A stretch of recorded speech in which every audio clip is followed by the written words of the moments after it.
Hi everyone, welcome back to How We Homeschool. I want to talk to you today about small homeschooling spaces. So we live in our RV while we're building our home, and this is what I have to work with, the RV living room. This is his school box right here, and it has all the supplies that he needs.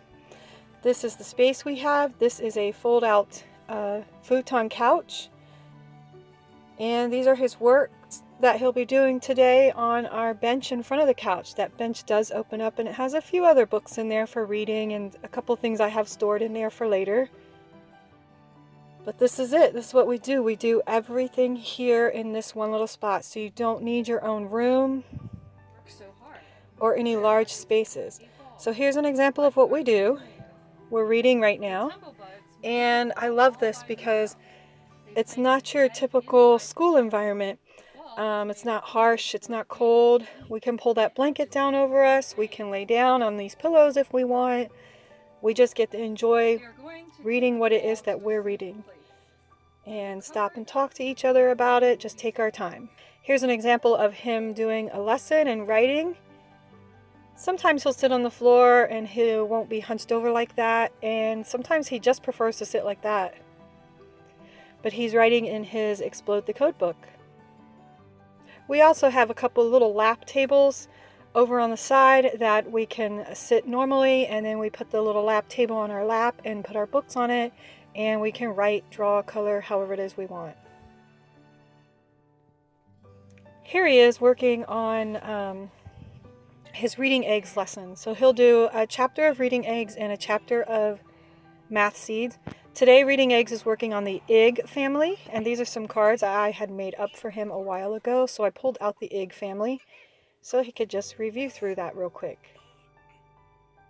He loves homeschooling with his dog every day. She sits with him every single day while he's doing his schoolwork. Here's an example of he was in the middle of doing reading eggs, and he stopped because he saw this chart that I had here for sign language, and he wanted to go over the sign language letters. He had done this a while ago and he didn't remember them, so he wanted to do it again, and he worked through the alphabet and did all of his sign language letters. And then he learned how to spell his name in sign language, learned how to spell common words he uses like mom, those kind of things. J is the all same as while I. he was still doing his reading eggs, but he had Except put you that on move it hold while he worked on in his shape sign of a language. J. Then when he was done with his sign language, we went ahead and went back to our reading eggs. J. Now K. That's the joy of homeschooling.